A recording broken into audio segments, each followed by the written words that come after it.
Halina't lumapit sa Panginoon. Halina't lumapit sa ating Diyos na may lalang sa ating lahat, na nagbigay ng buhay sa atin, na may lalang sa ating lahat, na nagbigay ng buhay sa atin. Halina't lumapit sa Panginoon. Halina't lumapit sa ating Diyos. In the name of the Father, and of the Son, and of the Holy Spirit. Amen. Peace be with you. And with your spirit. Sisters and brothers, in order to prepare ourselves to celebrate these sacred mysteries, let us first call to mind our sins and ask the Lord for pardon and mercy. We humbly say, I confess to Almighty God and to you, my brothers and sisters, that I have greatly sinned in my thoughts and in my words, in what I have done and in what I have failed to do, through my fault, through my most grievous fault. Therefore I ask the Blessed Mary, ever Virgin, all the angels and saints, and you, my brothers and sisters, to pray for me to the Lord our God. May Almighty God have mercy on us, forgive us our sins, and bring us all to life everlasting. Amen. Lord, have mercy. Lord, have mercy. Christ, have mercy. Christ, have mercy. Lord, have mercy. Lord, have mercy. Let us bow our head and let us pray. Grant, we pray, Almighty God, that purifying us by the sacred practice of penance, you may lead us in sincerity of heart to attain the holy things to come. Through our Lord Jesus Christ, your Son, who lives and reigns with you in the unity of the Holy Spirit, one God, forever and ever. Amen. A reading from the book of Genesis.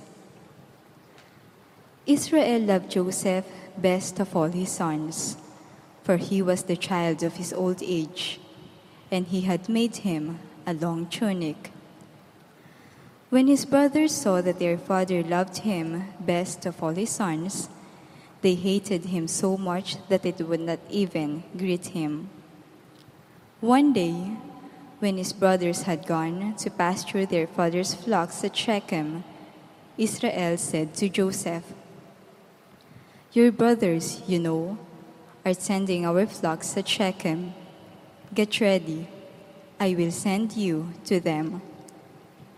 So Joseph went after his brothers and caught up with them in Dothan. They noticed him from distance, and before he came up to them, they plotted to kill him. They said to one another, "Here comes that master dreamer. Come on, let us kill him and throw him into one of the cisterns here. We could say that a wild beast devoured him. We shall then see what comes of his dreams."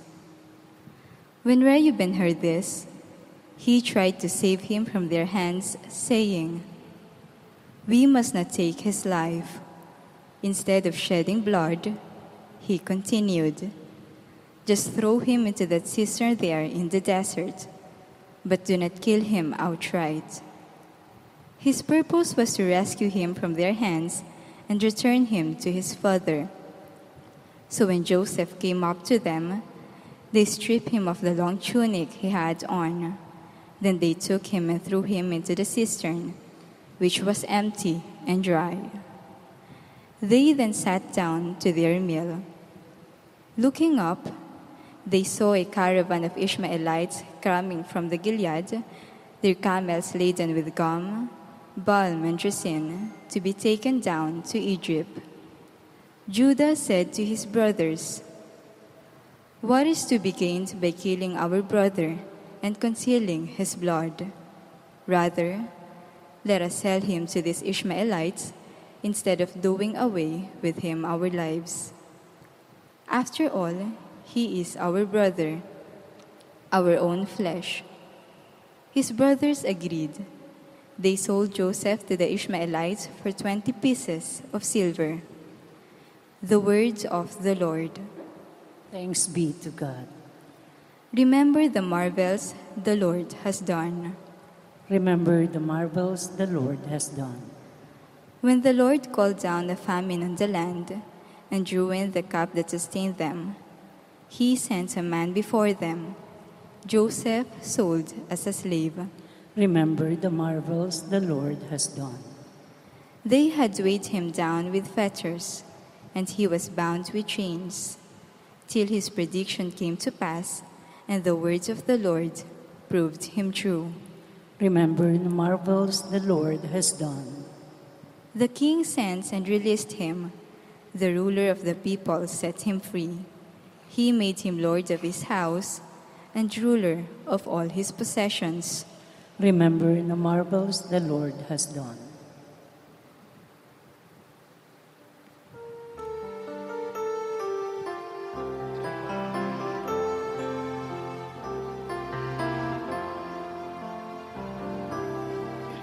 Ibig sa sanlibutan ng Diyos ay gayon na lamang Kanyang anak ibinigay upang mabuhay kailanman ang nanalig na tunay. The Lord be with you. And with your spirit. A reading from the Holy Gospel according to St. Matthew. Glory to you, O Lord. Jesus said to the chief priests and the elders of the people, "Hear another parable. There was a landowner who planted a vineyard, put a hedge around it, dug a wine press in it, and built a tower. Then he leased it to tenants and went on a journey. When vintage time drew near, he sent his servants to the tenants to obtain his produce.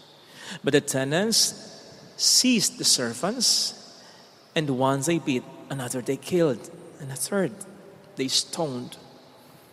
Again he sent other servants, more numerous than the first ones, but they treated them in the same way. Finally, he sent his son to them, thinking, they will respect my son. But when the tenants saw the son, he said to one another, this is the heir. Come, let us kill him and acquire his inheritance. They seized him, threw him out of the vineyard, and killed him. What will the owner of the vineyard do to those tenants when he comes?" They answered him, "He will put those wretched men to a wretched death and lease his vineyard to other tenants who will give him the produce at the proper times." Jesus said to them, "Did you never read in the scriptures? The stone that the builders rejected has become the cornerstone. By the Lord has this been done, and it is wonderful in our eyes. Therefore I say to you, the kingdom of God will be taken away from you and given to a people that will produce its fruit." When the chief priests and the Pharisees heard these parables, They knew that he was speaking about them. And although they were attempting to arrest him, they feared the crowds, for they regarded him as a prophet. Sisters and brothers, the gospel of the Lord. Praise to you, Lord Jesus Christ. Alam natin ang ating banal na kasulatan ay nahati sa dalawang bahagi. Ang Old Testament at ang New Testament, ang matandang tipan at ang bagong tipan, pero magkaugnay ang dalawang iyan. So much so, ng New Testament ang siyang kaganapan ng Old Testament sapagkat ang mga pangako ng Diyos sa matandang tipan, sa bagong tipan kay Jesus ay nagkaroon ng katuparan. At tulad na lamang ng mga pagbasa ngayon na ating napakinggan kung saan tampok ang dalawang karakter mula sa magkabilang tipan. Si Jose sa matandang tipan in our first reading at si Jesus sa bagong tipan in our gospel reading. Na kung pagkukumparahin nga naman natin ay makikita natin ang pagkakaparehas ng dalawang tampok sa mga pagbasa natin. Hindi naman pagkakaparehas, kundi pagkakaugnay ng dalawang tauhan o karakter na ito. Halimbawa na lang po sa ating mga pagbasang napakinggan, kung saan tampok ang dalawang karakter mula sa magkabilang tipan. Si Jose sa matandang tipan in our first reading, at si Jesus sa bagong tipan in our gospel reading. Na kung pagkukumparahin ay makikita nga naman ang kanilang kaugnayan. Halimbawa na lang, si Jose ay isang pastol. Si Jesus, ang ating mabuting pastol. Si Jose, iniligtas hindi lang ang mga Hudyo, kundi pati na ang mga Ehipsyo. Si Jesus, iniligtas ang lahat ng tao, ang buong mundo. Si Jose ay may kapa na kumakatawan sa kanyang tatamuhing kapangyarihan o karangalan. Si Jesus ay talagang may kapa sapagkat siya'y talagang may karangalan at kapangyarihan. Si Jose, ang kanyang damit ay natigmak ng dugo. Mas lalong-lalo na ang damit ni Jesus. Joseph was rejected by his brothers. And that also, the worst kind of rejection in fact, happened to Jesus. Si Jose ay kinainggitan ng mga kapatid niya. O hindi ba si Jesus din ay kinainggitan kaya nga pinatay siya? Si Jose ay ibinenta na parang isang alipin. O di ba't si Jesus ay ibinenta rin sa ilang pirasong pilak na halaga noon ng isang alipin. Gayunpaman, sa kabila ng mga pangit na nangyari kay Jose na humantong pa sa kanyang kabuntik ng kamatayan, siya in the end ay naging saligan at pag-asa ng kanyang bayan. Gayon din naman, sa kabila ng napakarami at mas maraming pangit na nangyari kay Jesus, na humantong sa tiyak niyang kamatayan, siya ay naging saligan ng buong bayan ng Diyos. Kung ano yung nangyari kay Jose, mas nangyari at mas naganap kay Jesus. Old Testament, New Testament. That is why ang magkaugnay ding mensahe na binibigay sa atin ng mga pagbasa ngayon regarding sa buhay ni Jose at sa buhay ni Jesus, yung sinasabi ni San Pablo sa mga taga-Roma 8:28, 8:28, all things work together for the good of those who love Him. Sapagkat ang mga hindi magagandang nangyari sa kanila ay nagbunga ng maganda sa buhay nila at maging sa buhay lalong-lalo na ng iba. That is why, towards the end ay sasabihin ni Jose sa mga kapatid niyang nagtangka sa buhay niya, what you meant for evil, God used for good. Kung papaanong sasabihin din naman sa Ebanghelyo ngayon patungkol kay Kristo. Si Kristo na batong tinanggihan ng tagapagtayo ng bahay ang siyang naging batong panulukan. Pareho itong ginawa ng Diyos at pareho itong kahanga-hanga. Kaya nga ito ngayon sa ating pagnilay ang ating paksa. Ang dahilan ay sapagkat naniniwala akong marami sa atin ngayon ang nag-iisip at nagsasabi na rin lang sinabi ni Nora Honor noon, walang himala. Para bang hindi na ngayon nagbibigay ng himala ang Panginoon. Hindi tulad sa matandang tipan, hindi tulad sa bagong tipan, hindi tulad nung unang mga panahon na para bang ang Diyos ay nagsawa o napagod sa paggawa ng himala noon, kaya wala na ngayon. Come to think of it, pwede nga bang magkaganon? Pupwede bang magbago ang Diyos? Pupwede bang magkaroon ng mood swing ang Diyos? Pupwede bang mapagod ang Diyos? O hindi nga ba't sinasabi sa atin that the Lord is the same yesterday, today, and forever? So kung merong mga milagro noon, meron pa rin hanggang ngayon at sa mga susunod pang panahon sapagkat hindi nagbabago ang Panginoon. It's just that I believe that when we speak about miracles, we should pertain to two basic things. Ang una ay yung mga miracles that defy natural laws. Halimbawa, in the Old Testament, yung pagkahati ng dagat, yung pag-ulan ng tinapay, o nung panahon ng ating Panginoon Jesus nang siya'y magkatawang tao sa mundong ito, yung pagkaparami niya ng tinapay para pakhanin ng libu-libong mga katao, yung pagbuhay niya ng patay. These are extraordinary phenomena. Miracles talaga sapagkat ang Diyos lamang ang pwedeng makagawa niyan. But as you see, minsan lang ginagawa ng Diyos yan. Occasional lang. Kapag kailangan lang. Kaya we can speak about the second kind of miracle. Sa palagay ko ay ginagawa ng Diyos hanggang ngayon. Ito yung unti-unti lang. Hindi yung biglaan. Ito yung makikita nating mga milagrong nangyayari sa buhay ni Jose, maging sa buhay ni Jesus nang siya'y magkatawang tao sa mundong ito, na makikita natin parte sa ating mga pagbasa, yung kakayanan ng Diyos sa araw-araw nating buhay na gumawa ng tuwid na linya mula sa liku-likong linya na ginagawa ng tao, na gumawa ng maganda mula sa mga pangit na nangyayari sa buhay ng tao, na maka-extract pa rin ng mabuti mula sa mga masasamang pangyayari. At yan ang mga milagro na sa araw-araw nating buhay ay laging ginagawa ng Diyos. Of course, meron pa rin mga milagro na, sabi nga natin, extraordinaryo. But that's how God works. Usually works day by day. Kaya nga ang Diyos pa rin ay patuloy sa pagkilos. At naniniwala tayo dyan. Sapagkat yan ang sabi ng ating Panginoong Jesus, ako at ang Ama ay patuloy sa paggawa. And whenever God works, there will be miracles, of course.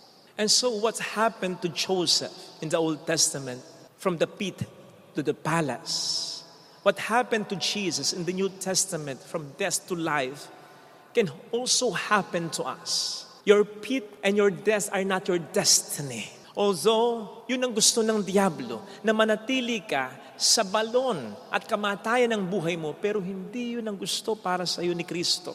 Sino ngayon sa dalawa ang mas paniniwalaan mo? Oh, come on. Sino bang may kakayanang gumawa ng milagro? Hindi ba't ang Diyos? Well, depende kung anong klaseng milagro ang ninanais mo para sa buhay mo. Sapagkat sabi nga natin, para sa mga may ginagawang masama, may ginagawang milagro. Pero kung yung milagro na mabuti, yung bumuti pa ang buhay mo, bumuti ang kalagayan ng kalusugan mo, bumuti ang negosyo mo, bumuti ang kalalagayan ng pamilya mo, ang relasyon mo sa Diyos at sa tao, tanging Diyos lang ang may kakayanan at may gustong gumawa sa iyo ng lahat ng ito. Kaya ang Diyos at hindi ang diablo ang mas paniwalaan mo. And when God is with you, katulad ni Jose, katulad ni Jesus, siguradong may mangyayaring milagro. No wonder ang sabi sa atin ni St. Paul, in everything give thanks. Which means even in our sufferings, we must give thanks. Of course, hindi tayo magpapasalamat sapagkat may problema tayo, nagkasakit ka, niloko ako, namatayan ako. Hindi ganon. Magpapasalamat tayo, if ever, sapagkat nandun tayo sa isang sitwasyon kung saan po pwedeng gumawa ng milagro sa buhay natin ang Panginoon. Mamimili na lang siguro ang Diyos kung anong klaseng milagro ang ipaparanas sa atin. Kung yung unang klase ng milagro na biglaan, gagaling ka agad, magbuboom agad yung negosyo, magbabago agad ang mahal mo, o yung milagrong dahan-dahan na tayo ay mahirapan pa muna, pero may maganda namang siguradong kapupuntahan. Ang pagkakaiba lang naman ng dalawa, bukod sa yung una'y biglaan, yung una hindi mo talaga maintindihan. Kasi bigla isipin mong milagro talaga, himala talaga. Pero yung dahan-dahan, maintindihan din natin. Dahan-dahan nga lang din. Lalo na kapag pinaunawa na ng Diyos sa atin at yun ay kapag na-accomplish na niya ang maganda niyang plano sa buhay natin. Tandaan po natin na si Jose in the Old Testament ay tinawag ng Pharaoh ng Egypt ng Zaphenath-Paneah. Ang ibig sabihin ay revealer of secret, tagabunyag ng sikreto. And I don't have to tell you na mas lalong ganon si Kristo. At tulad ng sinabi ni Simeon sa kanya, ang lihim ng tao ay mabubunyag dahil sa kanya. Kaya makakaasa tayo na anumang lihim sa atin ngayon o sikreto na hindi natin maintindihan kung bakit nagkaganyan, kung bakit nagkaganon, nagkasakit ang mahal mo, medyo sumadsad ang trabaho o ang negosyo, nasira ang pamilya ninyo, hindi natin maintindihan sa ngayon, sikreto sa ngayon, pero ipapaunawa din ng Panginoon sa atin pagdating ng panahon. Maintindihan din po natin pare-pareho. At yun ay kapag hinayaan lamang natin na kumilos ang Diyos sa buhay natin tulad ng ginawa ni Jose at ng ating Panginoong Hesukristo. Because kung magtitiwala pa rin tayo, siguradong darating at darating ang anumang uri ng milagro. We will just be surprised. Lalampasan natin na hindi natin kakayanin kung hindi talaga tayo tinulungan ng Panginoon natin. So anumang uri ng milagro, basta mayroong mangyayaring milagro sa buhay mo. Ito sanang hilingin nating biyaya sa pagdiriwang na ito. Lagay natin ang ating kanang kamay sa tapat ng ating puso.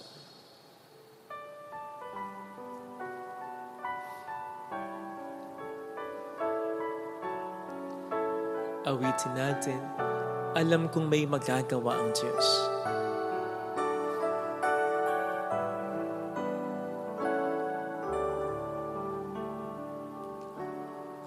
Alam kong may magagawa ang Diyos.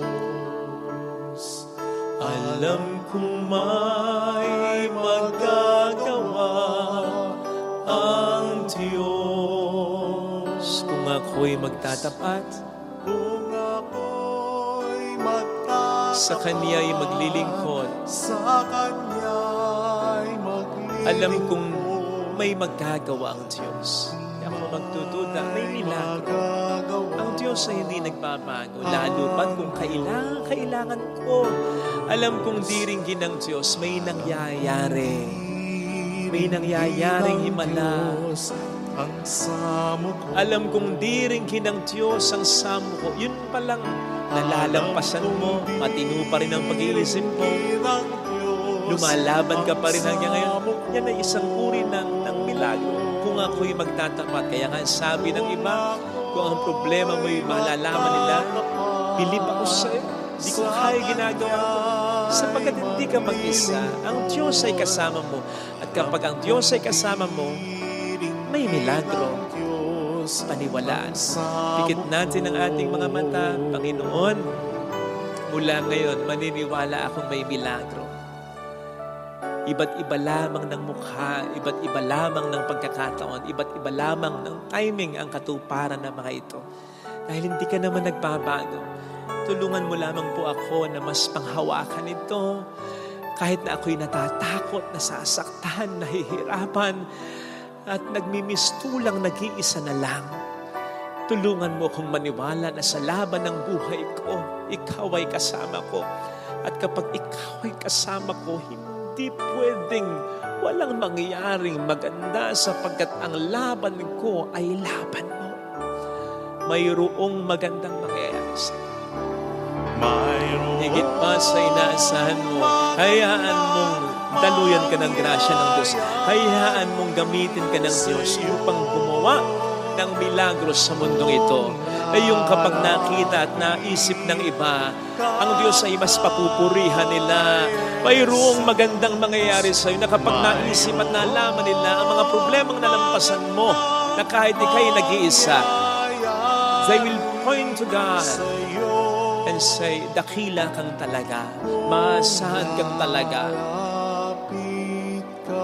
may himala pa rin talaga. Glory to the Father, and to the Son, and to the Holy Spirit. As it was in the beginning, is now, and ever shall be, world without end. Amen.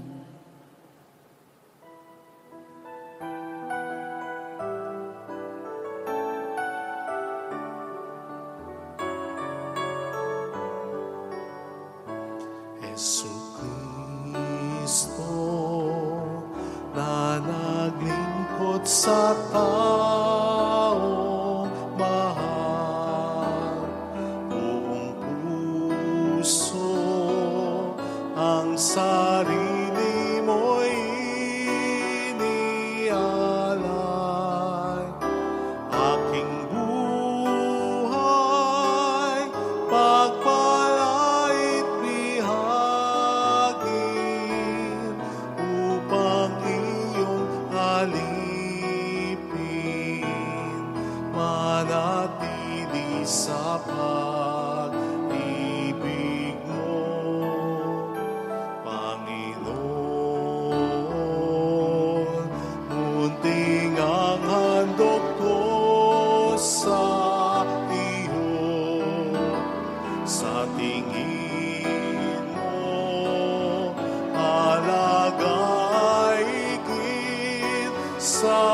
maginto, pagkat Diyos ko, tangi mong hinahanap, sa pag-ibig magiging tapat ang puso ko. Pray, sisters and brothers, that our sacrifice, our offering, our prayers may become acceptable to God's loving Father. May the Lord accept the sacrifice at your hands for the praise and glory of his name, for our good and the good of all his holy church. May your merciful grace prepare your servants, O God, for the worthy celebration of these mysteries and lead them to it by a devout way of life. Through Christ our Lord. Amen. Amen. The Lord be with you. And with your spirit, Lift up your hearts. we lift them up to the Lord. Let us give thanks to the Lord our God. It is right and just. It is truly right and just, our duty and our salvation, always and everywhere to give you thanks, Lord, Holy Father, Almighty and eternal God, for you have given your children a sacred time for the renewing and purifying of their hearts, that freed from disordered affections, they may so deal with the things of this passing world as to hold rather to the things that eternally endure. And so with all the angels and saints we praise you as without end we acclaim. Holy, Holy, holy, holy Lord, God of hosts. Heaven and earth are full of your glory. Hosanna in the highest. Blessed is he who comes in the name of the Lord. Hosanna in the highest. Please kneel. You are indeed holy, O Lord, the fount of all holiness. Make holy, therefore, these gifts, we pray, by sending down your Spirit upon them like the dew fall, so that they may become for us the body and blood of our Lord Jesus Christ. At the time he was betrayed and entered willingly into his passion, he took bread, giving thanks, broke it, gave it to his disciples, saying, "Take this, all of you, and eat of it. For this is my body which will be given up for you."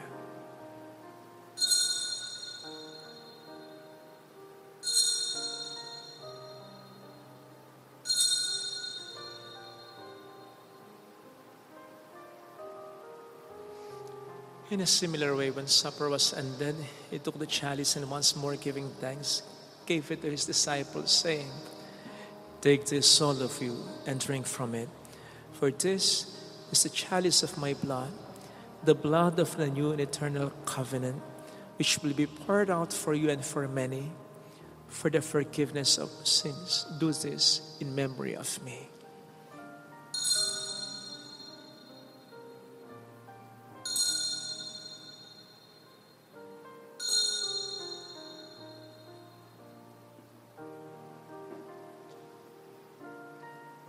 Let us proclaim the mystery of our faith.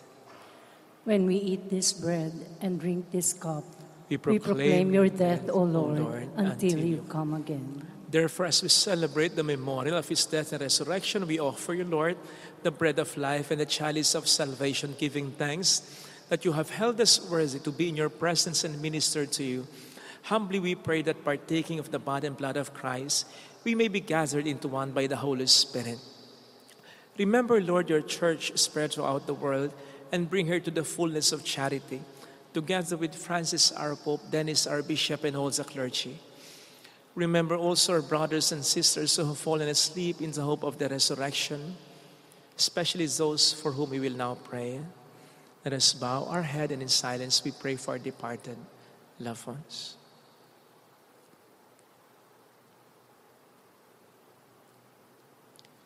Welcome them into the light of your face, and all who have died in your mercy.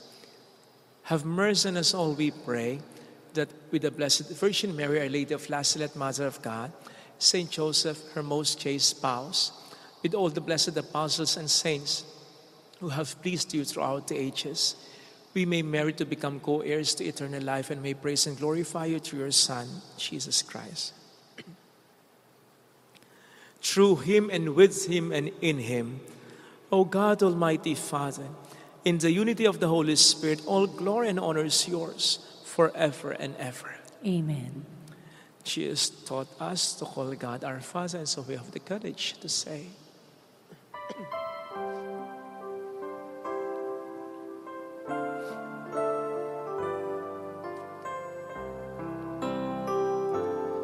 Ama namin, sumasalangit ka, sambahin ang ngalan mo, mabasa amin ang kaharian mo, sundin ang loob mo dito sa lupa para nang sa langit. Bigyan mo kami ngayon ng aming kakanin sa araw-araw, at patawarin mo kami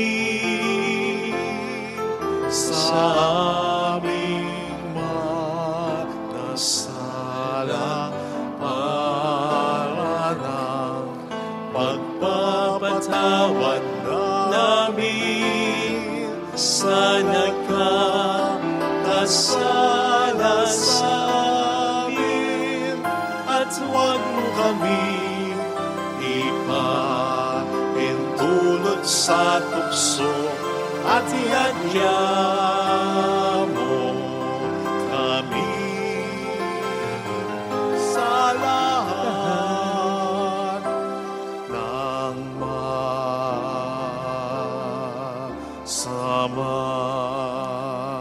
Deliver us, Lord, we pray, from every evil. Graciously grant peace in our days, that by the help of your mercy we may be always free from sin and safe from all distress, as we await the blessed hope and the coming of our Savior, Jesus Christ. For the kingdom, the power, and the glory are yours, now and forever. Lord Jesus Christ, who said to your apostles, "Peace I leave you, my peace I give you," look not on our sins, but on the faith of your church, and graciously grant her peace and unity in accordance with your will, who live and reign forever and ever. Amen. The peace of Jesus be with you always. And with your spirit. Let us offer one another the sign of God's peace.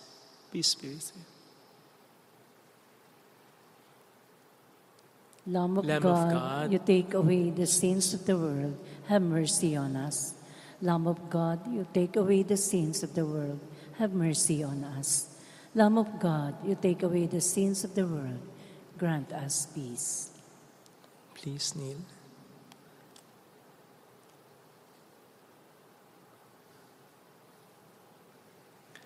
Behold, Jesus, the Lamb of God who takes away the sins of the world. Happy are those invited to receive him.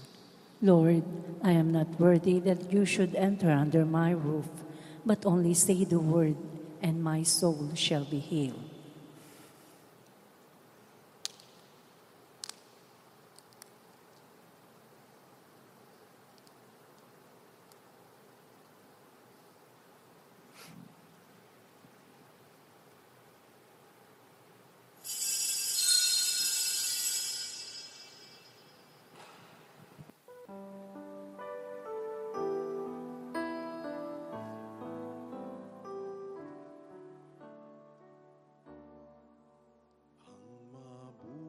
Sa pag-ibig kay pagbibigay.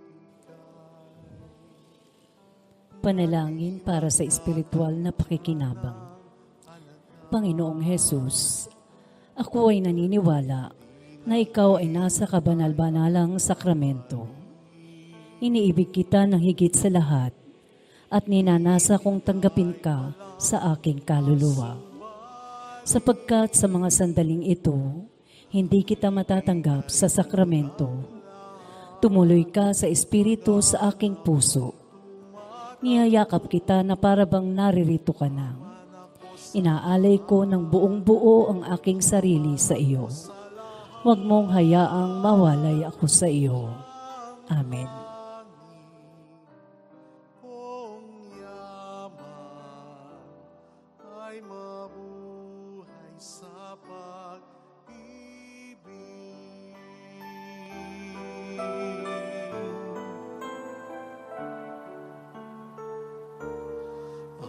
mabuhay sa pag-ibig ay paglalayag,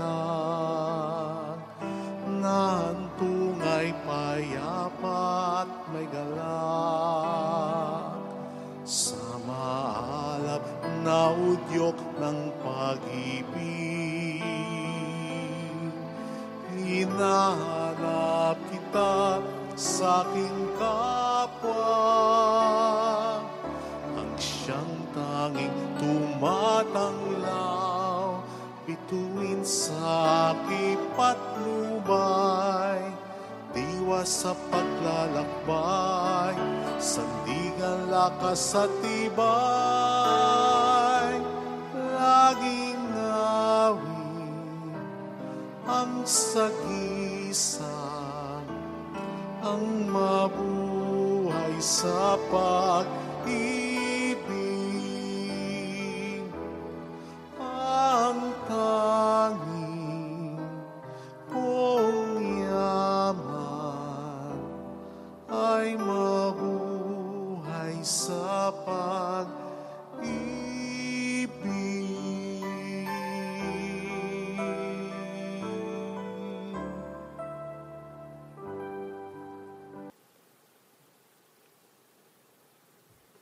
Let us pray.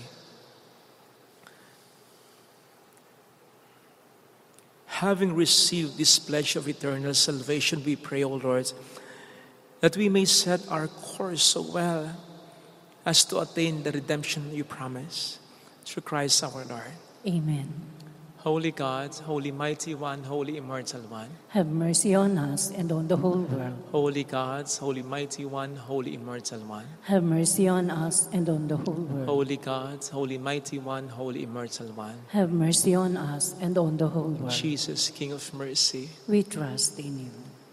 Alalahanin, Alalahanin, o o mahal na Birhen ng Lazaret, ina ng pag-asa, ikaw ang nagpaalala sa aming magbalik loob sa Ama.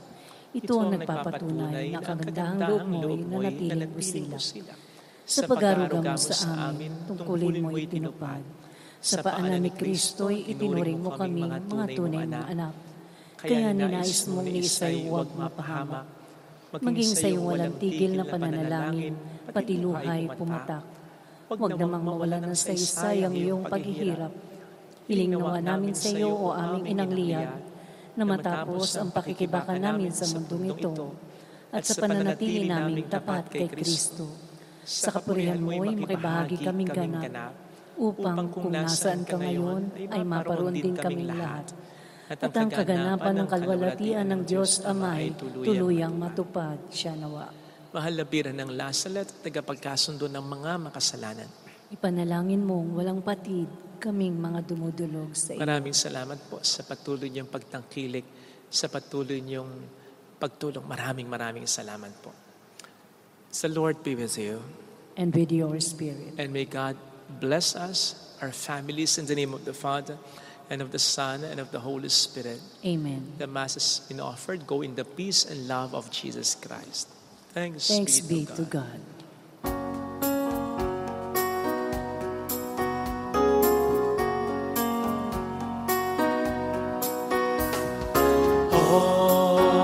This day, O Mother of our Lord, we sing you praise for lighting up our way.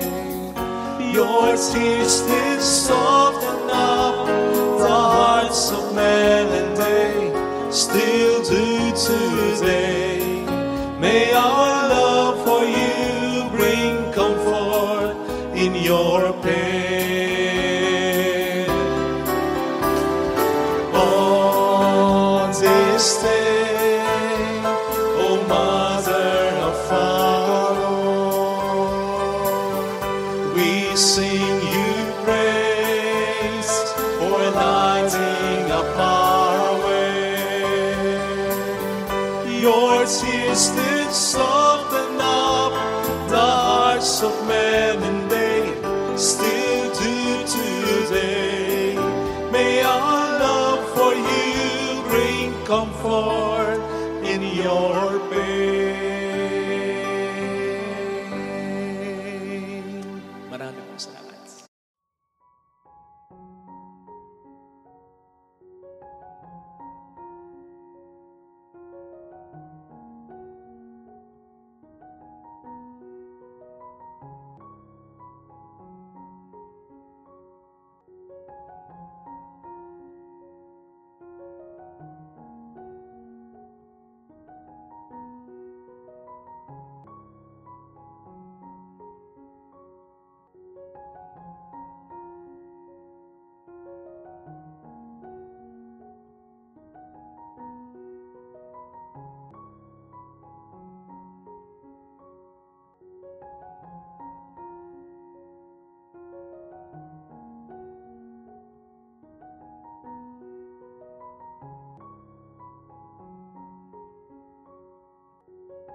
Halina at lumapit sa Panginoon.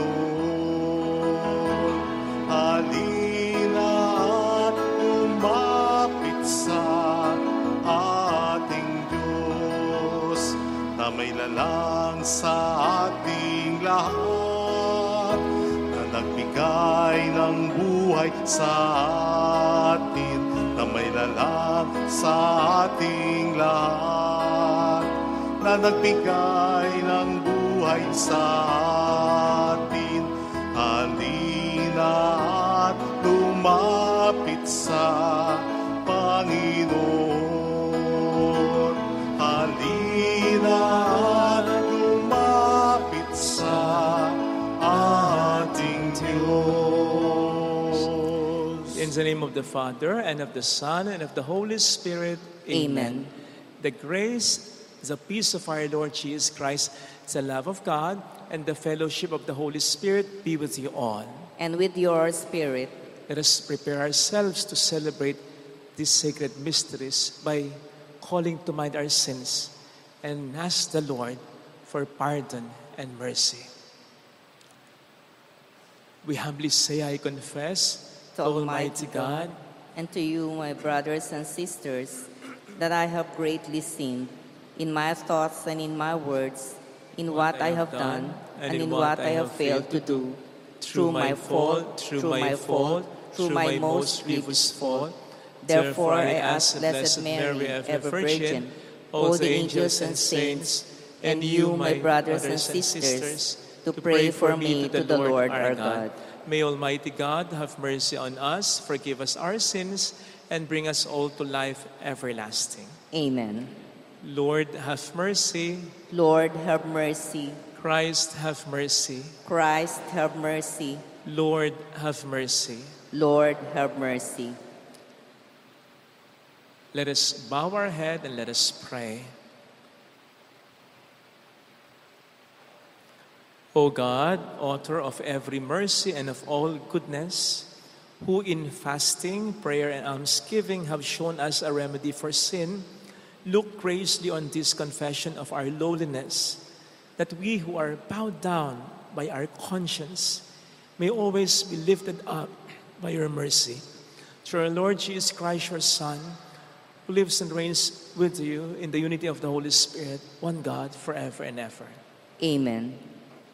On the first reading, the Lord gave the 10 Commandments to Moses so that people might know the true worship consists of serving God with loving hearts. A reading from the book of Exodus. In those days, God delivered all these commandments. I, the Lord, am your God, who brought you out of the land of Egypt, that place of slavery. You shall not have other gods besides me. You shall not take the name of the Lord your God in vain, for the Lord will not leave unpunished the one who takes his name in vain. Remember to keep holy the Sabbath day. Honor your father and your mother, that you may have a long life in the land which the Lord your God is giving you. You shall not kill. You shall not commit adultery. You shall not steal. You shall not bear false witness against your neighbor. You shall not covet your neighbor's house.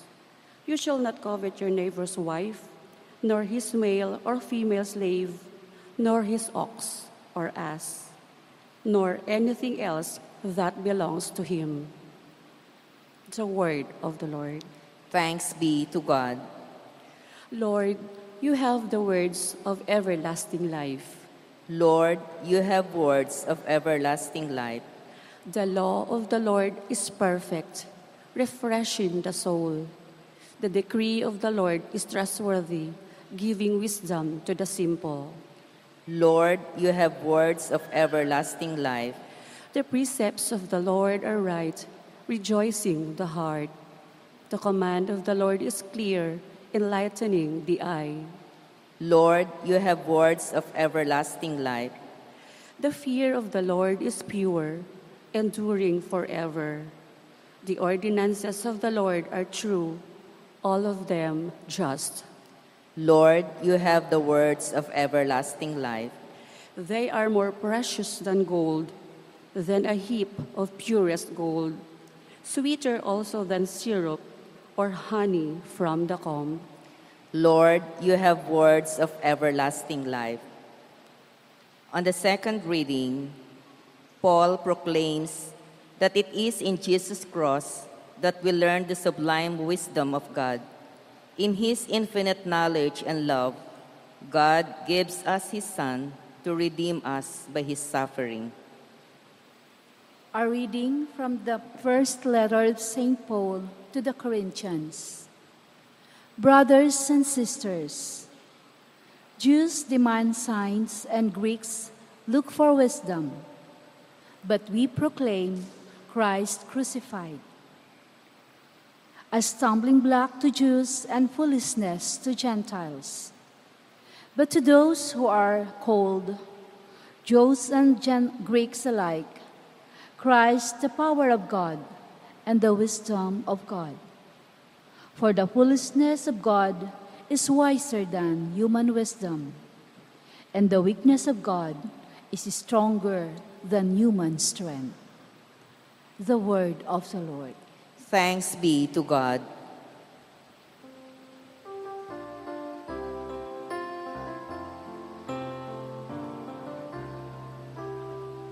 Pag-ibig sa sanlibutan ng Diyos ay gayon na lamang Kanyang anak ibinigay upang mabuhay kailanman ang nananalig na tunay.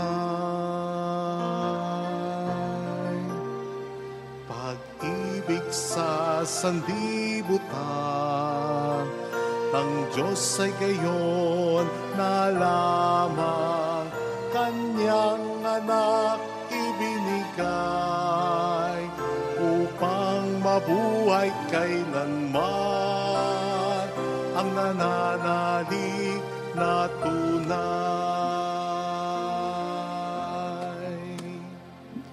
The Lord be with you. And with your spirit. A reading from the Holy Gospel according to St. John. Glory to you, O Lord. Since the Passover of the Jews was near, Jesus went up to Jerusalem. He found in the temple area those who sold oxen, sheep, and doves, as well as the money changers seated there. He made a whip out of cords and drove them all out of the temple area with the sheep and the oxen, and spilled the coins of the money changers, and overturned their tables. And to those who sold doves, he said, "Take this out of here and stop making my Father's house a marketplace." His disciples recalled the words of Scripture, "Zeal for your house will consume me." At this the Jews answered and said to him, "What sign can you show us for doing this?" Jesus answered and said to them, "Destroy this temple, and in 3 days I will raise it up." The Jews said, "This temple has been under construction for 46 years, and you will raise it up in 3 days?" But he was speaking about the temple of his body. Therefore, when he was raised from the dead, his disciples remembered that he had said this, and they came to believe the Scripture and the word of Jesus. The word Jesus had spoken. While he was in Jerusalem for the feast of Passover, many began to believe in his name when they saw the signs he was doing. But Jesus would not trust himself to them because he knew them all and did not need anyone to testify about human nature. He himself understood it well. Sisters and brothers, the gospel of the Lord. Praise to you, Lord Jesus Christ.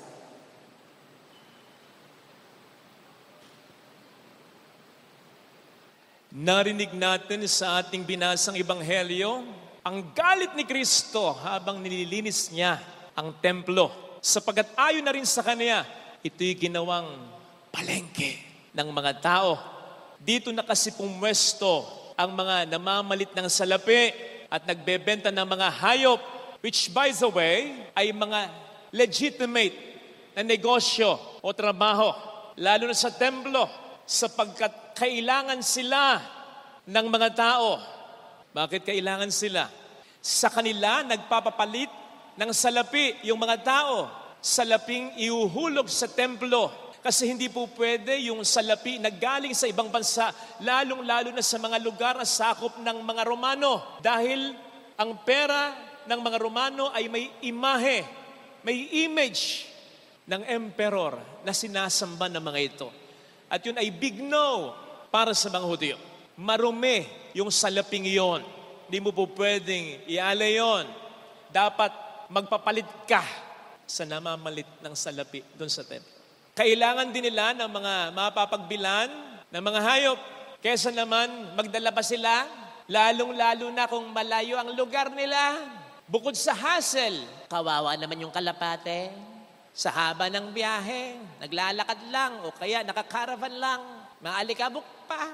Baka yung kalapate, pagdating sa templo, mababa ng lumipad. Kasi lupay-pay na eh. At hindi mo na yun po pwedeng ialay sa templo. Bakit? Sapagkat sang-ayon sa kautusan, ang pwede mo lang ialay noon ay yung hayop na the best ang condition. Ngayon, kung nag-cheat, nanlalamang, yung mga namamalit ng salapi at nagbebenta ng mga hayop, hindi na natin concern yon. Bakit? Hindi naman yon sinabi ni St. John ngayon. Okay? Ang concern natin, yung pinakamali nila in the first place. Ano yon? Pumwesto sila sa hindi dapat pwestuhan. Lehitimo yung negosyo, pero mali yung pwesto. Parte pa rin ng templo. Sagrado. May mga nagsisimba pa rin, sumasamba pa rin mga tao. Ba't doon ka magne-negosyo? Yun ang pagkakamali nila. Okay? Kaya naman, kapag kayo nagsisimba, lalo na kapag linggo, mas maraming tao, doble yung tao. Pero dumadami na kayo. Konti pa, mag-e-aircon na tayo.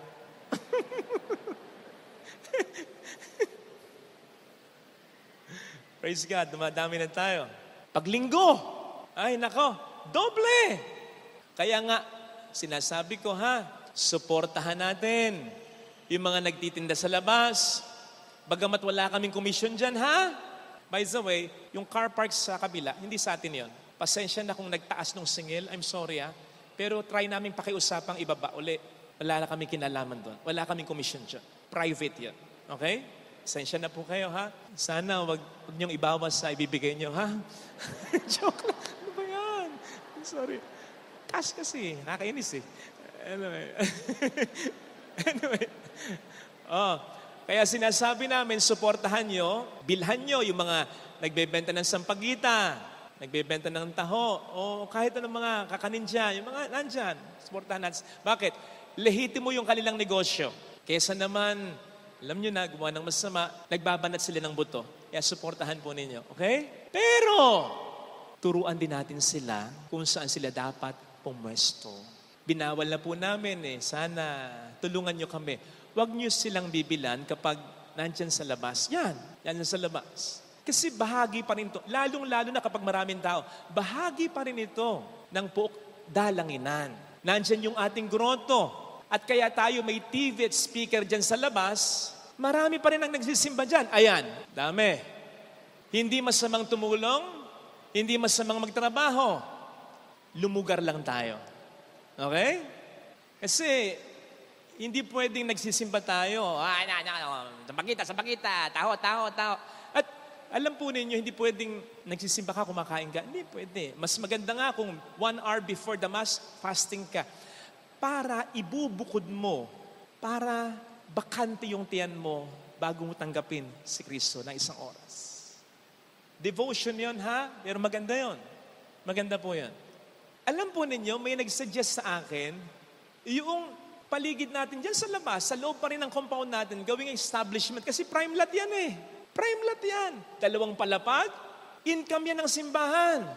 Pero ang katwiran ko kasi, sa lahat naman halos ng araw, pwedeng magnegosyo.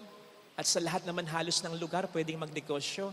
Di ba pwedeng mag-set aside tayo kahit isang araw, isang lugar, para sa Diyos lang? Amen? At pag sinabing sagrado, binubukod mo. Hindi mo hinahalo sa iba.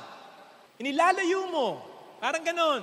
Kaya, yung mga Bible ninyo, hindi dapat nakasama sa ibang mga libro. Kaya, yung mga altar ninyo, wala dapat yan yung mga susi ninyo, yung mga anik-anik ninyo, yung mga pera ninyo, yung mga anting-anting ninyo. At kaya dapat kapag prayer rally, prayer talaga. Wala na yung may magsasayaw-sayaw pang parang agogo. Mas dapat iset aside ang templo.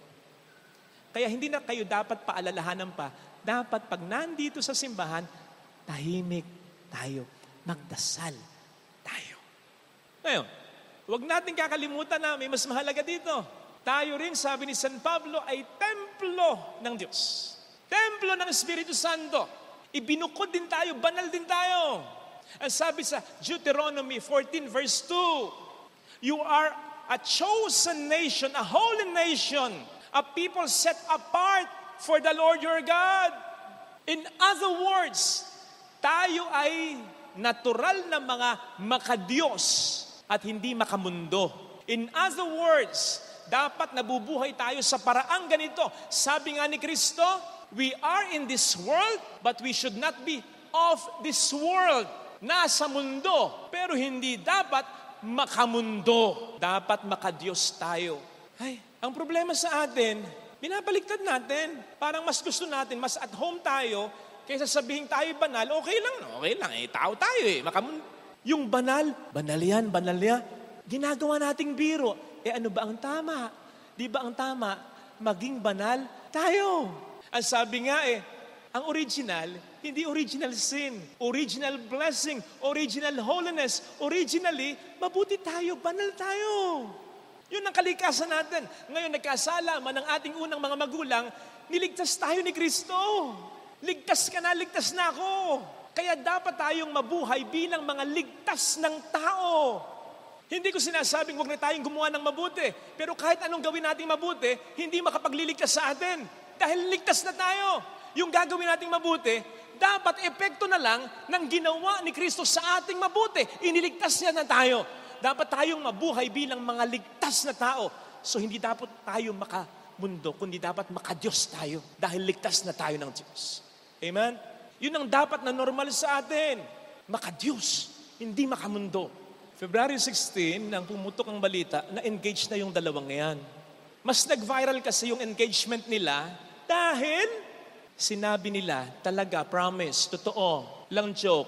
Mula pa noong 2013, nang maging sila, hanggang ngayon, wala pang nangyayari sa kanila. 2013, 14, 15, 16, 17, 18, 19, 20, 21, 22. Ilan taon yun? Tagal no. Kaya nga, yung komento ng ibang mga netizen, kakaaliw eh. Sabi nung isa, di nga, wala talaga, kahit konti lang. Umaasa pa kahit konti lang. Sabi naman ng isa, may ganun pa pala. Kita nyo na? Sabi naman ng isa, dito ako nainis komento ng hindi masaya. Ano sabi niya? Sige. Tapos, malalaman nyo, hindi pala talaga kayo compatible sexually. Na kapag ginawa nyo na, hindi pala kayo magiging masaya. Doon kayo magkakahiwalay talaga. Tanga. Anong komento yun, di ba? Saan nanggagaling yung komentong yun? Dahil ba hindi na tayo ganito ngayon? Dahil ba ang tao ngayon, matitiis ang hapdi, ang kati ay hindi? Dahil ba ang mga tao ngayon, lalong-lalo ng mga kabataan, ngitian mo lang, lalapitan ka ng talaga, angasan mo ng sobra-sobra, hindi makahihindi. Kaya ba? Oh, kalma. Baby, kalma. Huwag mo naman akong bigyan ng dahilan para tabihan ka. Ay, nako, kayo talaga. Kita nyo, kabisado nyo yan, ano? Ay, nako. Pag sa misa, hindi makakanta. Naka. So, bakit ganyan? Kasi normal na. Ganun ba? Tingnan nyo ang ating Panginoong Jesus. Normal na yung may nagtitinda sa templo eh. Normal na yun. Matagal lang nangyayari yun. At pwedeng tanggapin na lang ng Panginoon yun. Wala namang umaangal eh. Hindi na napapansin. Wala nang nakakakita na may nagtitinda sa templo. Wala na. Parang invisible na sila.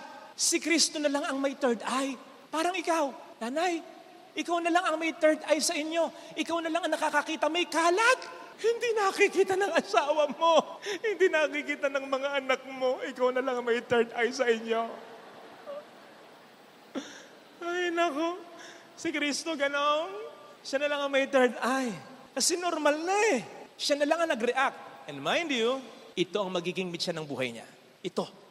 Dahil dito, manggagalaiti na sa kanya ang mga Hudyo. Dahil dito, magpa-plot na sila kung paano patayin si Kristo. Kung hayaan mo na lang.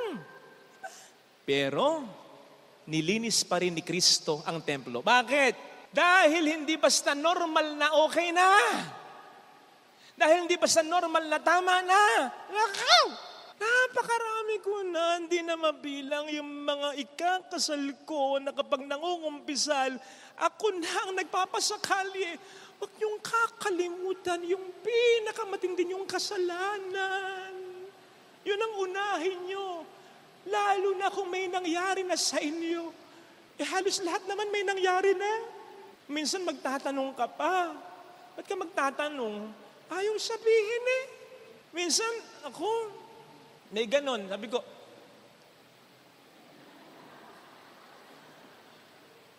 bakit po, Father? Sa loob-loob ko, magtatanong ka pa, bruha ka, laki ng tiyan mo. Kaya ang sabi ko na lang, medya-medya pa, sorry ha, pero baka ma-offend. Ano po yun, Father? Malaki ba talaga tiyan mo o buntis ka? Ay, Father, sorry, buntis po ako. Ayun naman pala, di ba? Di ba? Ako pa kailangan magsabi. Bakit? Dahil normal na. Wrong is wrong, even though everyone is for it. Even though everyone is doing it. Remember that. Mga kapatid, minabuti pa rin ni Kristo ang linisin ang templo. Talagang nilinis ni Kristo ang templo. Kaya sana, palinis din tayo.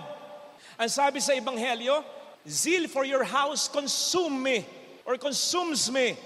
Ang tindi ng malasakit ni Kristo sa bahay ng Ama, sa templo. Isipin po ninyo, hindi burst of emotion yon.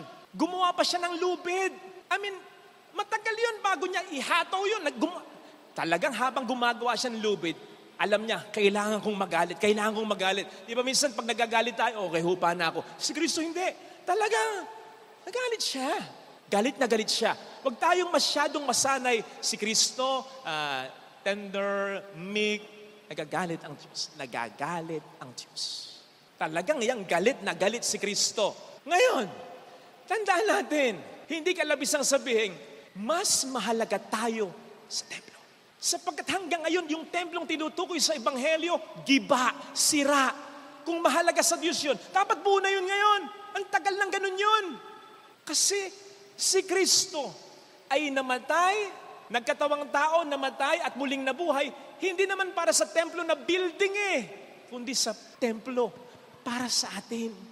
Kaya kung gigil na gigil si Kristo na dinudumihan ng templo, sinisigurado ko sa inyo, galit na galit si Kristo kapag nadudumihan din tayo, kapag nagkakasala tayo. Siguradong sigurado ako. Although yung galit niya, hindi para sa atin mismo, kundi para sa kasalanang nagpaparumi sa ating pagkatao. Let me end with this. Makailan, may nangumpisal.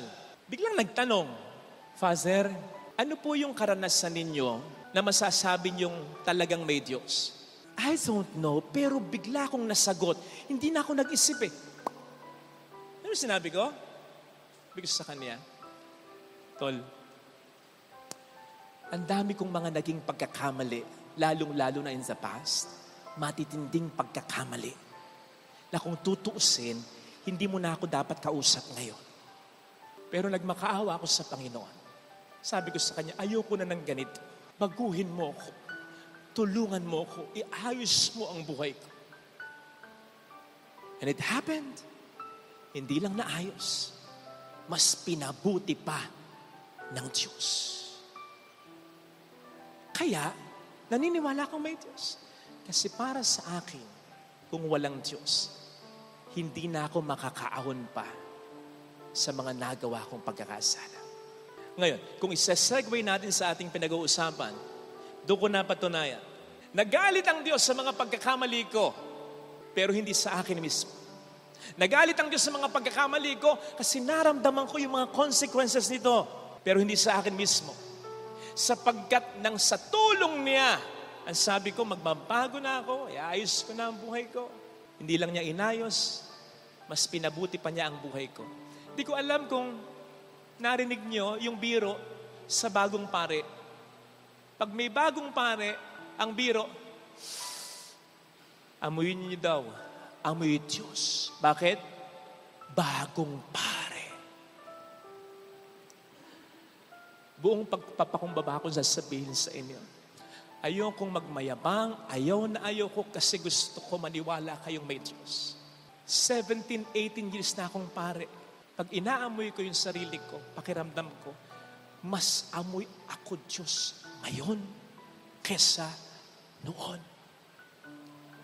Mas ginagamit niya ako ngayon, mas bine-bless niya ako ngayon, mas ramdaman ko ang pagmamahal ngayon ng Panginoon.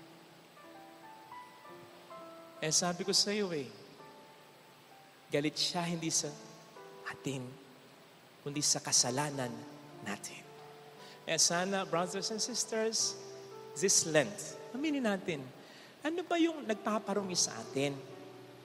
At dahil dito'y nagagalit ang Diyos, pero hindi sa atin, kundi sa kasalanan natin. At bakit siya nagagalit?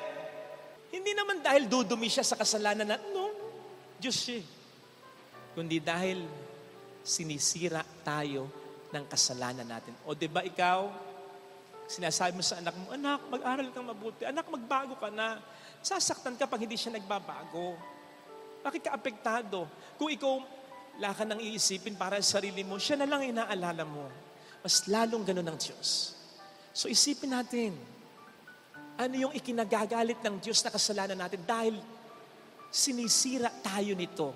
At sana, yung biyaya na magalit din tayo sa kasalanan ito dahil ginogoyo tayo, nililinlang tayo, pinapaikot tayo, ginagamit tayo ng diablo. Sinisira niya tayo. Magalit tayo sa Kanya. Saka natin sabihin, Lord, gusto ko nang magbago. Ayaw kong sirain ng demonyo ang buhay ko, ang pamilya ko, ang pangarap mo para sa buhay ko. Ito sana ang hiling nating biyaya sa banal na pagdiriwang na ito. Ilagay natin ang ating kanang kamay sa tapat ng ating puso.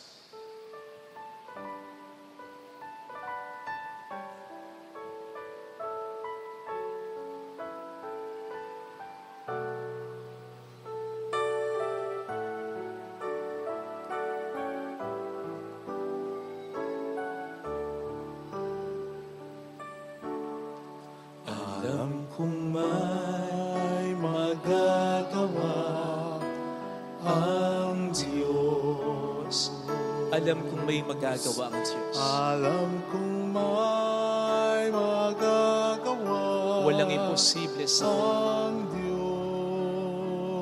Kung ako'y magtatapat, Kung ako'y magtatapat sa Kanya'y maglilingkod, sa Kanya'y maglilingkod, alam kong may magagawa ang Diyos. alam kong may magagawa ang Diyos. Alam kong diringgin ng Diyos ang samo ko, Alam kong diringgin ng Diyos sapagkat anak niya. ang samo ko.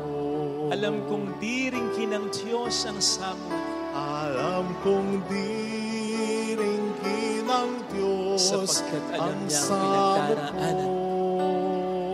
Kung ako'y magtatapat, Kung ako'y magtatapat sa Kanya'y maglilingkod, sa Kanya'y maglilingkod, alam kong diringgin ng Diyos ang samo ko, diringgin ng Diyos Pikit natin ang ating mga mata.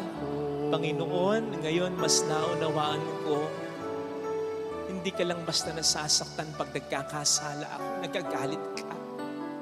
Pero hindi ako dapat matakot. Dapat akong matakot para sa sarili ko. Dahil ako nagbibigay ng kapahamakan sa buhay ko. Dahil dito, mahal na mahal mo nga ako. Kaya pipilitin ko na pong magbago. I should know kung anong nararamdaman mo. Dahil may mga mahal din ako sa buhay na pinagsasabihan kong magbago. Inaayos ko yung buhay pero ayaw makinig sa akin. Panginoon, tulungan mo akong ipaunawa sa Kanya na ang gusto ko lamang yung ikabubuti niya na bago ko mawala sa mundong ito, maayos ang buhay niya. Lord, help us. Mayroong magandang mangyayari sa'yo. Kung lalapit ka kay Jesus, maaaring matagal, maaaring mahirap, pero magiging maayos din ang lahat. Mayroong magandang mangyayari sa'yo. Mayroong magandang Mahal ka ng Diyos, hindi nagbabago, maniwala. Kaya may kakampi ka, may aasahan ka na mabuti at maganda sa kabila ng dinaranas mo ngayong problema. Kasi mahal ka niya. Yan ang pakaisipin mo. Yan ang pakatandaan mo at paniwalaan mo. Glory to the Father and to the Son and to the Holy Spirit. As it was in the beginning, is now, and will be forever. Amen. I believe in God, The Father Almighty, Creator of heaven and earth, and in Jesus Christ, His only Son, our Lord, who was conceived by the Holy Spirit, born of the Virgin Mary, suffered under Pontius Pilate, was crucified, died, and was buried. He descended into hell. On the third day, He rose again from the dead. He ascended into heaven and is seated at the right hand of God, the Father Almighty. From there, He will come to judge the living and the dead. I believe in the Holy Spirit, the Holy Catholic Church, the communion of saints, the forgiveness of sins, the resurrection of the body, and life everlasting. Amen. Offertory.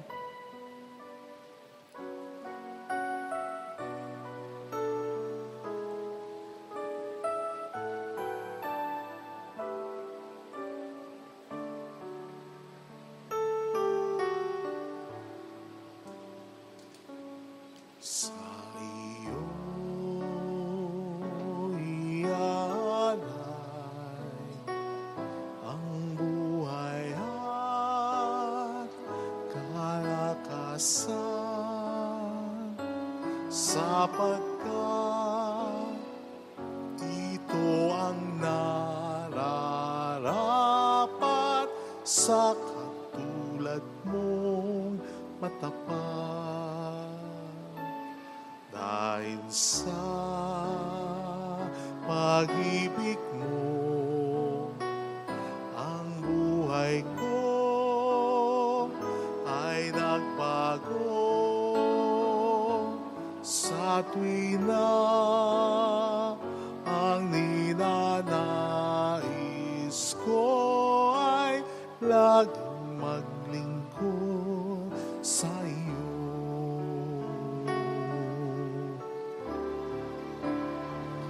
Sumasamba, sumasamo, naghahandog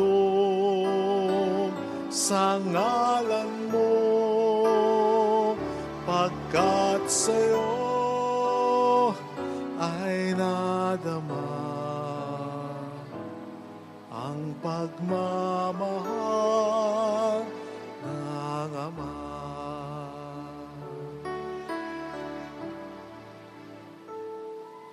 Sa iyong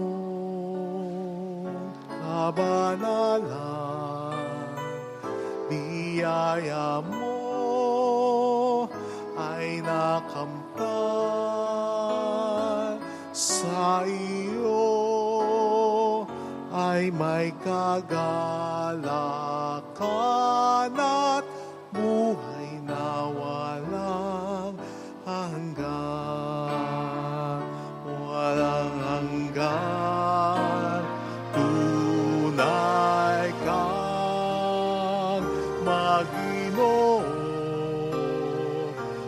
Pinamalas ko sa Kalbaryo, buhay man inalay mo, Kristo, upang magligtas ng tao.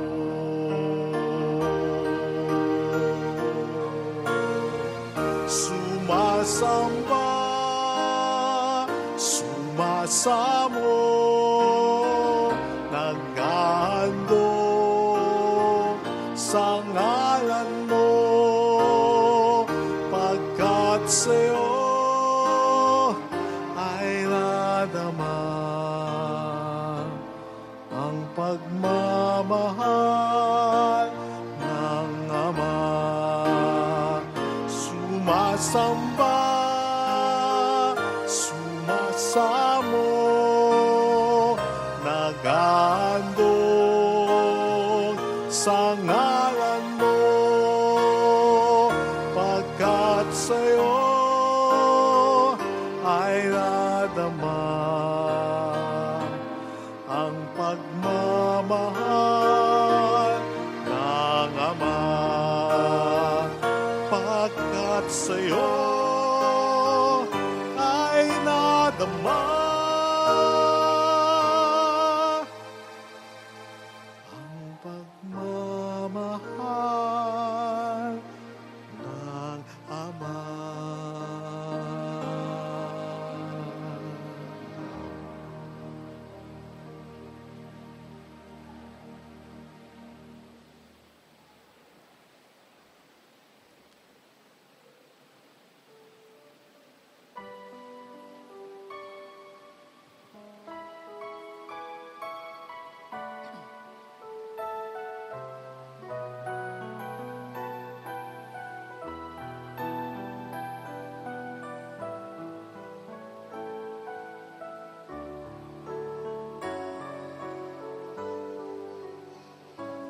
Jesucristo na naglingkod sa taong mahal, buong puso ang sarili mo'y inialay. Aking buhay pagpalait bihagin upang iyong alipin, manatili sa pag-ibig mo, Panginoon. Munting ang handog ko sa iyo, sa tingin mo halaga ay higit sa ginto, pagkat Diyos ko tangi mong hinahanap, sa pag-ibig magiging tapat ang puso ko.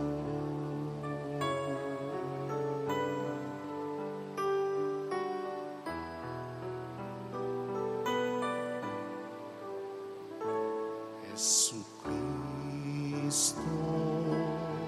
na naglingkod sa taong mahal, buong puso ang sarili mo'y inialay. Aking buhay pagpalait bihagin upang iyong alipin, manatili sa pag-ibig mo, Panginoon. Munting ang handog ko sa iyo, sa tingin mo pag-aigit sa ginto. Pagkat Diyos ko, tangi mong hinahanap, sa pag-ibig magiging tapat ang puso ko. Pagkat Diyos ko, tangi mong hinahanap, sa pag-ibig magiging tapat ang puso ko. Pray, sisters and brothers, that our sacrifice, our prayers may become acceptable to God's loving Father. May the Lord accept the sacrifice at your hands for the praise and glory of His name, for our good and the good of all His holy church. Be pleased, O Lord, with these sacrificial offerings, and grant that we who beseech pardon for all our sins may take care to forgive our neighbor. Through Christ our Lord. Amen. The Lord be with you. And with your spirit, Lift up your hearts. we lift them up to the Lord. Let us give thanks to the Lord our God. It is right and just. It is truly right and just, our duty and our salvation, always and everywhere to give you thanks. Lord, Holy Father, Almighty and Eternal God, for you have given your children a sacred time for the renewing and purifying of their hearts, that freed from disordered affections, they may so deal with the things of this passing world as to hold rather to the things that eternally endure. And so with all the angels and the saints, we praise you as without end we acclaim.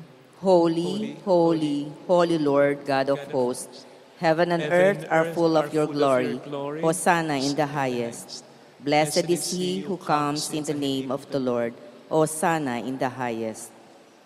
Please kneel. You are indeed holy, O Lord, the fount of all holiness. Make holy, therefore, these gifts, we pray, by sending down your Spirit upon them like a dew fall, so that they may become for us the body and blood of our Lord Jesus Christ. At the time he was betrayed and entered willingly into his passion, he took bread, giving thanks, broke it, gave it to his disciples, saying, "Take this, all of you, and eat of it. For this is my body, which will be given up for you."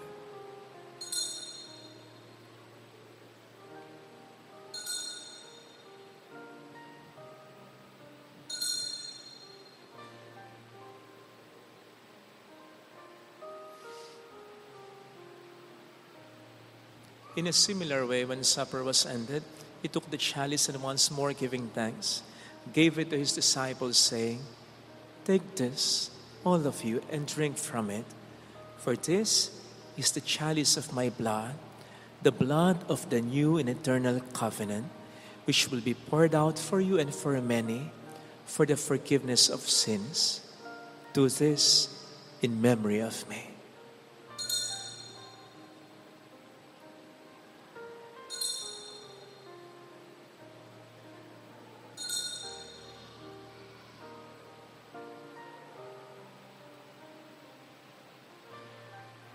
Let us proclaim the mystery of our faith. When we eat this bread and drink this cup, we proclaim your death, O Lord, until you come again. Therefore, as we celebrate the memorial of his death and resurrection, we offer you, Lord, the bread of life and the chalice of salvation, giving thanks that you have held us worthy to be in your presence and minister to you. Humbly we pray that partaking of the body and blood of Christ, we may be gathered into one by the Holy Spirit. Remember, Lord, your church spread throughout the world and bring her to the fullness of charity, together with Francis our Pope, Dennis our Bishop, and all the clergy. Remember also our brothers and sisters who have fallen asleep in the hope of the resurrection, especially those for whom we will now pray. Let us bow our head and in silence we remember our departed loved ones. We pray for them. Welcome them into the light of your face. Have mercy on us all, we pray, that with the Blessed Virgin Mary, Our Lady of Lazaret, Mother of God, Saint Joseph, her most chaste spouse, with all the blessed apostles and saints, who have pleased you throughout the ages, we may merit to become co-heirs to eternal life and may praise and glorify you through your Son, Jesus Christ. Through him and with him and in him, O God, Almighty Father, in the unity of the Holy Spirit, all glory and honor is yours forever and ever. Amen. Jesus taught us to call God our Father, and so we have the courage to say,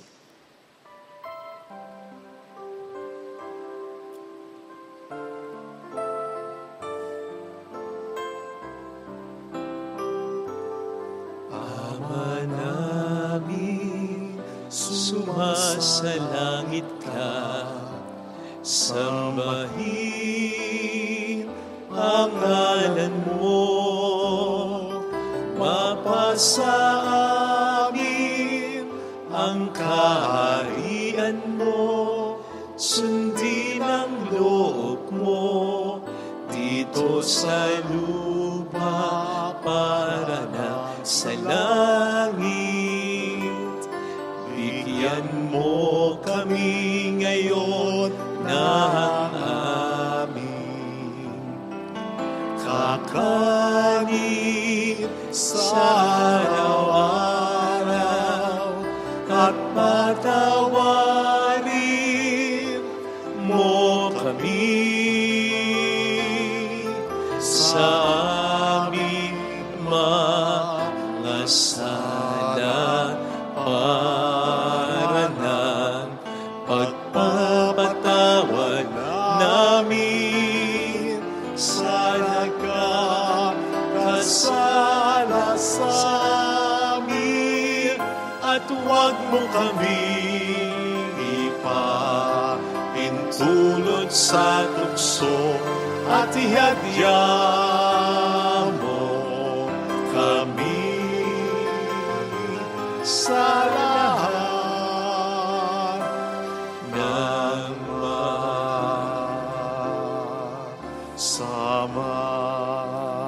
Deliver us, Lord, we pray, from every evil. Graciously grant peace in our days, that by the help of your mercy we may be always free from sin and safe from all distress, as we await the blessed hope and the coming of our Savior, Jesus Christ. For the kingdom, the power, and the glory are yours now and forever. Lord Jesus Christ, who said to your apostles, "Peace I leave you, my peace I give you," look not on our sins but on the faith of your church, and graciously grant her peace and unity in accordance with your will, who live and reign forever and ever. Amen. The peace of Jesus be with you always. And with your spirit. Let us offer one another the sign of God's peace. Kapayapaan po. Peace be with you.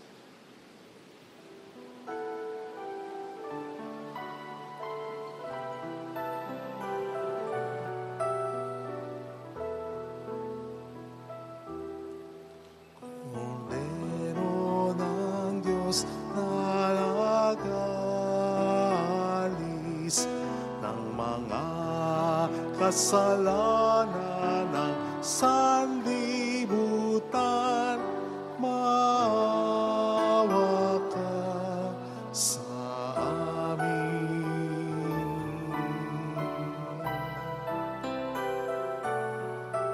Cordero ng Diyos na nag-alis ng mga kasalanan ng sanlibutan, maawa ka sa amin.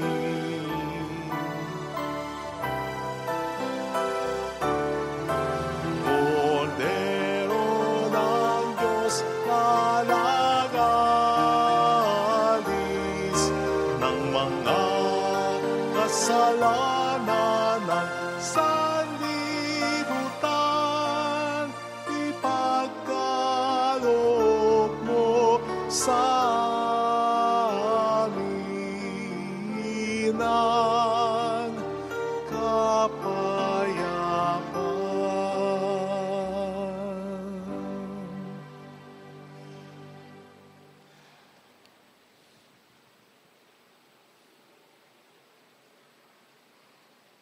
Behold Jesus, the Lamb of God who takes away the sins of the world.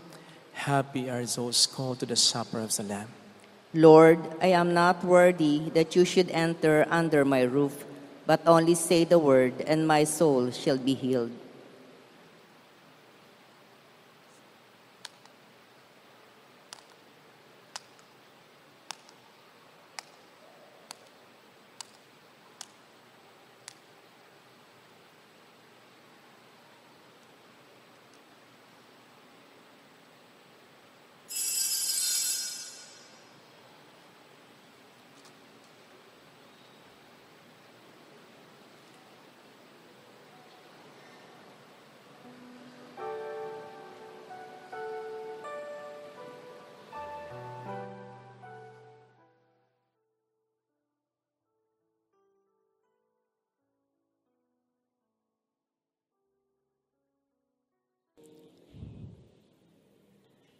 An act of spiritual communion. My Jesus, I believe that you are present in the most holy sacrament. I love you above all things, and I desire to receive you into my soul. Since I cannot at this moment receive you sacramentally, come at least spiritually into my heart. I embrace you as if you were already there and unite myself wholly to you. Never permit me to be separated from you. Amen.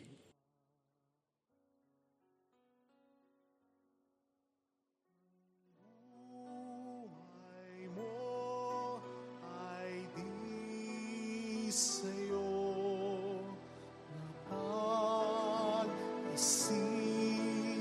isip mo lamang ilang taon ang lumipas na, lumipas na, lumipas na. Bawat tao'y simula, bawat simula'y hangganan.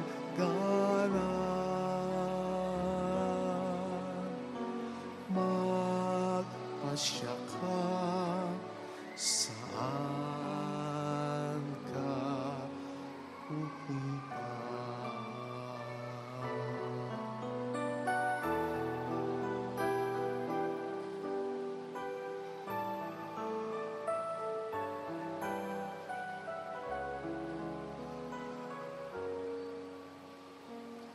Bawat simula'y siyang hangganan,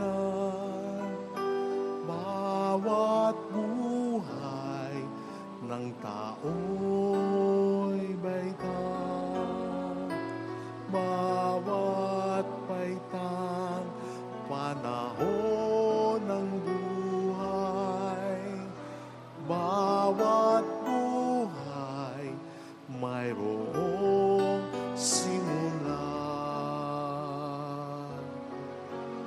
Ang buhay mo ay di sa'yo napag-isip, isip mo na ba ilang taon ang lumipas na, lumipas na, lumipas na.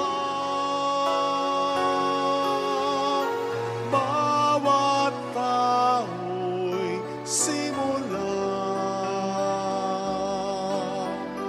bawat simula'y hangganan. Magpasya ka, saan ka pupunta?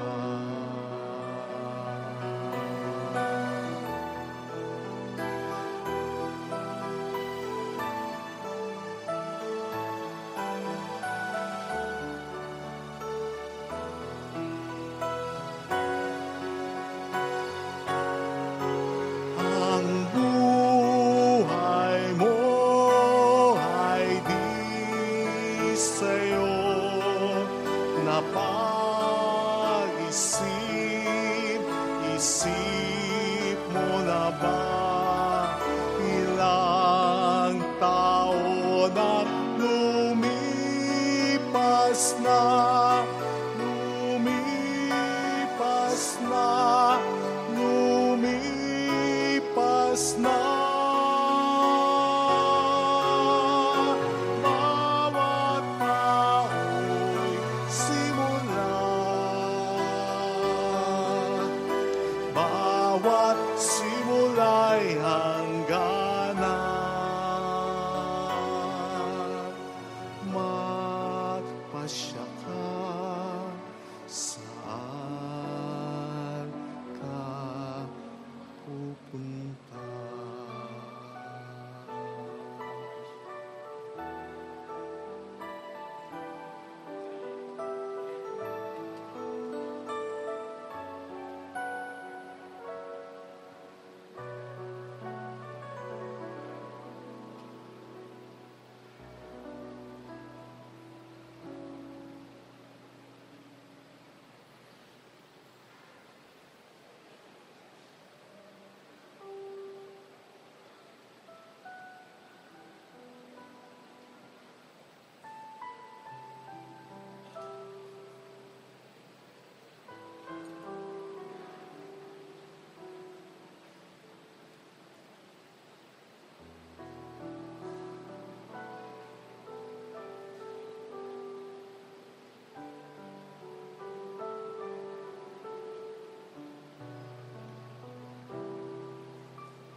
Let us pray. As we receive the pledge of things yet hidden in heaven and are nourished while still on earth with the bread that comes from on high, we humbly entreat you, O Lord, that what is being brought about in us in mystery, we may come to true completion through Christ our Lord. Amen. Holy God, Holy Mighty One, Holy Immortal One. Have mercy on us and on the whole world. Holy God, Holy Mighty One, Holy Immortal One. Have mercy on us and on the whole world. Holy God, Holy Mighty One, Holy Immortal One. Have mercy on us and on the whole world. Jesus, King of Mercy. We trust in you. Alalahanin, Alalahanin, O mahal na Birhen ng Lasalet, Ina ng pag-asa, ikaw nagpaalala sa aming magbalik loob sama. Ito ang nagpapatunay na ang kagandahang loob mo'y nanatiling busilak.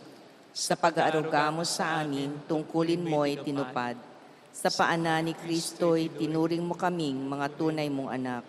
Kaya ninais mong ni Isay wag mapahamak. Maging sa iyong walang tigil na pananalangin, pati luhay pumatak. Huwag namang mawala ng saysay ang iyong paghihirap.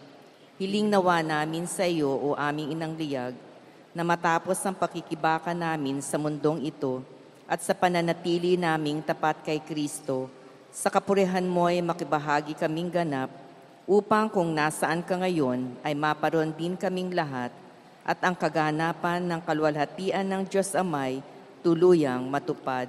Siya nawa. Mahal na Birhen ng Lasalet, tagapagkasundo ng mga makasalanan. Ipanalangin mong walang patid kaming mga dumudulog sa iyo. Maraming salamat po sa inyong pakikiisa at sa inyong pagtangkilik sa mga kababayan naming may sakit at sa mga kababayan namin sa ibang bahay nagtatrabaho para sa kanilang pamilya.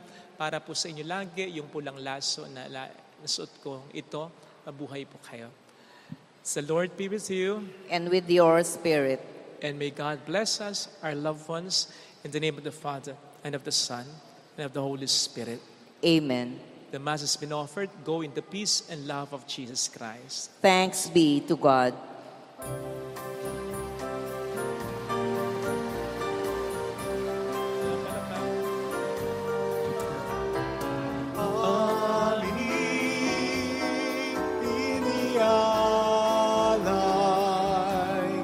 Ang pag-ibig na walang kapantay. Okay, sarap mabuhay kung may nagmamahal. Magmamahal at at naging dalisay. Ang Birhen kong umibig ay walang sitamis, pagsintang sa dalinis, sa'yo hanggang langit. O Birhen, Birheng mahal, sa awit at sa dasal